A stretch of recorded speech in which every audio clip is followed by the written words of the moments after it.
और वहां दशरथ जी ने कहा, आओ राघव, आइए बैठिए, प्रसाद पाते हैं साथ में मिलके। बगल पे आसन पर आकर के कौशल्या मैया ने बैठा दिया। ठाकुर जी बोले, जे कहा है भैया, ये आसन पे मैं तो कभी बैठो ना हूं।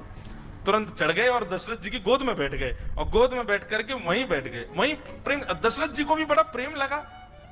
अरे देखो कौशल्या, आज राम गोद में बैठ गए मेरी, शायद इनका भाव है कि गोद में बैठ के पाएंगे। अब दशरथ जी खा रहे हैं और बीच बीच में बड़े शिष्टाचार से खवा रहे हैं ठाकुर जी को।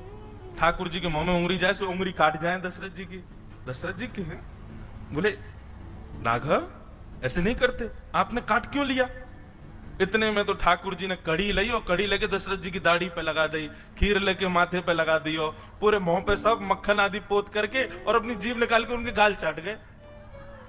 दशरथ जी बोले, ये कौशल्या, ये क्या हो गया है? बाहर आकर के कौशल्या मैया ने देखी तो दशरथ जी तो पूरे सने भये ऊपर से नीचे तक। बोले, ये किसने किया? बोले, ये राघव कर रहे हैं। ये कहां से सीख करके आ गए हैं ये सब? बोले, अरे आज वहां गई थी ना मैं, गोलोक धाम, वहां यशोदा का बेटा बड़ा नटखट है, कहीं उससे तो नहीं सीख लिया? लेकिन फिर भी राघव तो ऐसा तो कभी नहीं करते। राम जी के बेचारे जो सखा हैं वे भी बड़े शिष्टाचार में आते हैं। हे राघवेंद्र सरकार, रघुकुल नंदन, हे दशरथ नंदन, हे कौशल्या नंदन, आपके खेलने का समय हो गया है, आइए विराजिए।